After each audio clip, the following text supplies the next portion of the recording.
Bundan sonra gəlir əhatəli ədəbiyyat axtarışı. Burada sistemik olduğuna görə bazalara müraciət edəcəksiniz. Əvvəl də bazalara müraciət edirdiniz. Sadəcə sistemik olaraq kənarda onu qeyd etmirdiniz. Siz özünüz üçün geniş bir axtarış edirdiniz və sonda bir xülasə hazırlayırdınız.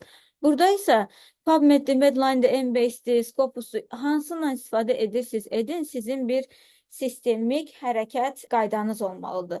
Və o qaydanı bəlirli şəkildə Prizma deyilən sənəddə də qeyd olunur. Orada qeyd etməlisiniz. Misal üçün, hansı axtarış bazalarından istifadə etmişsiniz və onun səbəbi çoxundan istifadə edə bilərsiniz. Meta-analizlərdə hamısından istifadə edirlər. Sonra axtarış strategiyaları seçirsiniz. Axtarış strategiyaları seçmək nə deməkdir? Terminologiyadır, açar sözləri. Deyək ki, siz neyroreabilitasiyaya baxırsınız, o neyroreabilitasiyanı bildirən spesifik açar sözləri seçirsiniz və onun seçdiyiniz hansısa bir müalicəyə tətbiqini, hansısa bir xəstəlikdən sonra tətbiqini və oradan açar sözləri bir-bir çıxardırsınız və bu sizin axtarış strategiyanız olur. Axtarış strategiyanıza vaxt da daxildir, neçə illər arası, 1990-cı ildən 95-ci ilə kimi, 2000-ci ildən 2001-ci fərqi yoxdur. Onu genişləndirib və qısalda da bilərsiniz.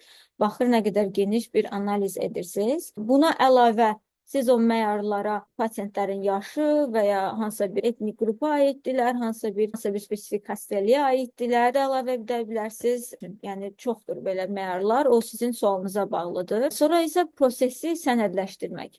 Bütün bu etdiklərinizi yalnızca hərəkətdə deyil, sözdə də sənədləşdirməlisiniz, yazmalısınız.